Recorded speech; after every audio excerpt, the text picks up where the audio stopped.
two, one, two, three, four.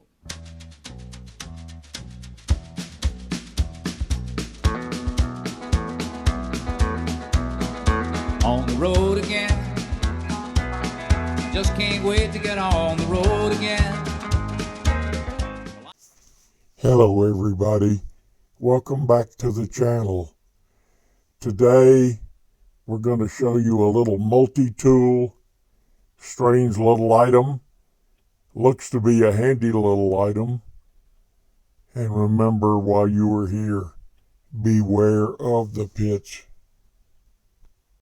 Well, here's a new item I never had before. This is called, best I can find, I call a farmer's multi-tool.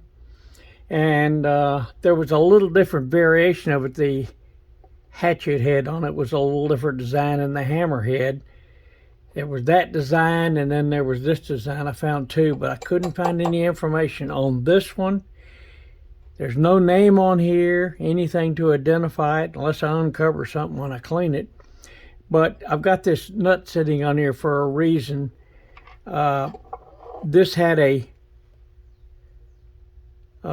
threaded rod through here, and then this, I'm sure this was an put on there as an aftermarket, and then this big nut on the end there, big square nut. And this is not how they, from what I could find, they came with just the bolt through the middle here. And so it was modified somewhat to repair it. So anyway, let me show you the features of it, then I'll tell you a little bit about what I'm doing to modify it. It's got a combination pry bar. I guess that's a nail puller too. I don't know if you could get much on it though, because you can't really get it underneath anything. With it open like that, it only opens that far. And of course a screwdriver end here. The hammer head, the hatchet head, the little jaws here, pliers, and then you've got a nipper end. So you've got quite a few different tools, and I guess a wire cutter on the side here. Yep, definitely has wire cutters on the side. So 1, 2, 3, 4, 5, 6, 7 different, 7, 8 different features here, depending on how you use it. I've got it apart here for cleaning, but what I wanted to show you is what I'm doing to replace this, because this is just doesn't look very good. I started making items up to fit it. First I made this little piece out of a, just took a regular bolt and milled the head down to where it fits in here. It would look something like this, but that was a little too big, so I made a follow-up piece, which I think might fit fairly well. It will look like that.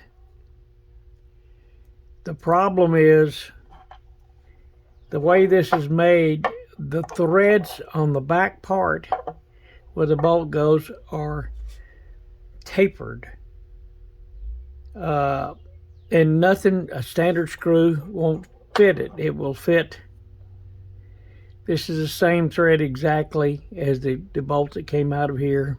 These others are the same thread, but they start to go into the back side. Once they go into the back side, it only goes, oops. It starts to screw and only goes so far and stops. And there's nothing I can do to get it any tighter. I would love to use one of these on it, but it won't go down far enough. And you can see it goes that far. Leaves a little bit to get to the end. And you can't get any kind of grip on here tight enough to get it down, flush. I wanted to just take it flush and then trim this screw off. Just can't get it to finish out. Let me get this apart here. So here's what I did to make it work. I took the original bolt, which is kind of mangled, not in really good shape, but the threads on the end are good. And I took a hex nut and milled it down to a low profile and then screwed it on the end here. And then I stained it with a super glue, because to refinish this, I'm going to clean it real well, but I'm going to refinish it with the super blue color, I think, rather than a bright shiny finish. And this one finally,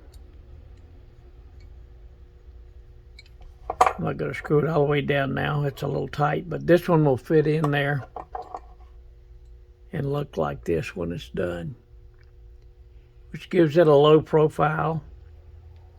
The darker color here just makes it sort of blend in. And that's what I was looking to do, was to get something very low profile and finished on here. I really wanted this piece. If I can still get this to work somehow, I'll keep working on it. I may use this one, but to get that, it's just a strange setup. I think it was to make the bolts stay in place. It's cleared through here. It's not even threaded in the top part, but the bottom part is threaded, but it seems to be tapered. I can only get, the only bolt that'll work in those threads is the original bolt that I got out of there, the original all-thread piece of all-thread rod. So that looks pretty low profile, not as much as the other one, but it's enough to where the tool, I think, will look decent. We'll see what it looks like after it's cleaned up. So that's what I plan to do. Sorry for the long explanation there. We're just trying to show you the fumbling and what I was doing to try to make something to get this to work right. Okay, here's this nice multi-tool at the beginning. And I found a couple of things out about this tool before I show you the final product. First of all, it was not the Farmer's multi-tool. That ended up being an 11-inch tool. This looks to be a tool that was made by Harlow, H-A-R-L-O, in Germany. Only all the ones I found are an exact copy of this one, except it does say Harlow up here. Up in this area, it says Harlow in Germany up here. And but this tool is unmarked, doesn't have anything on it.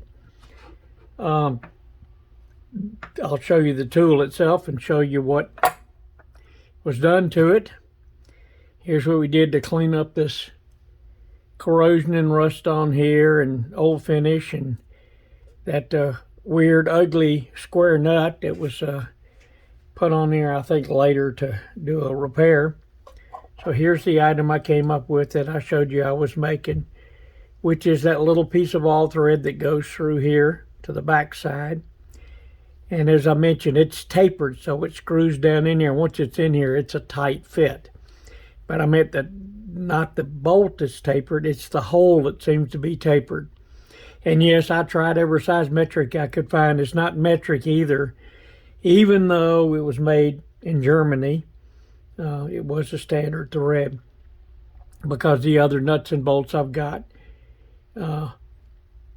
were, fit in here and fit on the hex nut that was on here. So I don't know, best I can figure is that the hole is tapered, and the little hex nut here that I ground down and rounded off to give this more of a finished appearance.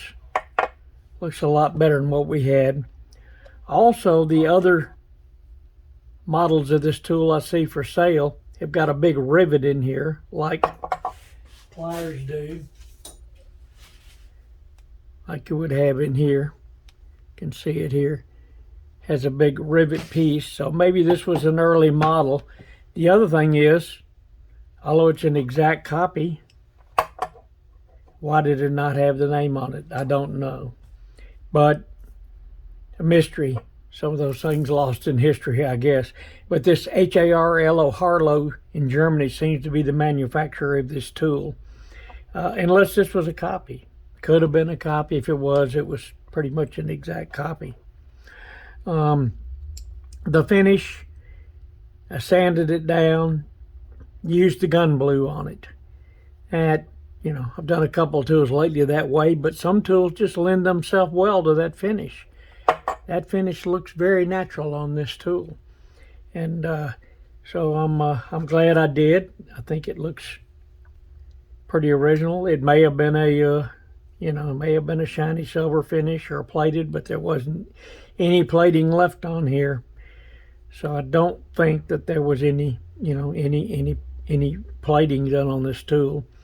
The other thing is the jaws. You can see they are in perfect shape. And again, all the features of this tool, you've got a hatchet end here, you've got a hammer end, got nippers on the end here, or not nippers, but I think crimpers. And the little jaws here that would work on round stock or hex or square nuts, all of the above. The one thing I did notice different on this tool compared to the other Harlow one I found is that the cutter was up in this area here, inside the jaws. The cutter was here. Well, this has two cutters on it, one on each side. But everything else is exactly the same. All the heads are the same. So there were some variances. It may have been a later model, and they made some changes in it. Maybe they decided they didn't need two cutters, they just needed one. I don't know the reasoning. Again, you've got, you know, all these different features. You've got what they're calling a nail. Someone was calling a nail puller, but I don't see that being a nail puller, because if it was turned sideways the other way, you could get to it, but you can't bend the tool enough to get underneath a tack or a nail. So I'd say it's a pry bar, screwdriver, and all the other features on it. Not handy little tool. I can see why, you know, you're going out in the field, you want something you can put in your pocket that you can, you've got all these handy little, you got a wrench and pliers, you know, hatchet, hammer, screwdriver. You got a lot of nice items which you can use if you're out in the field. By the way, also that farmer's tool, which made me realize it wasn't one of the farmer's tools, was it was 11 inches long, and this one is, people were listing it as 6, but it's really more like 5 inches long. I saw two on sale, one for $65, one for $50. I got this one for $20, so I guess I got a bargain compared to what I've seen, you know, for sale out in the market. Nice little tool, handy little tool. Glad to add it to the collection. It was fun to look up the history and do the restoration on it. I hope you enjoyed the video.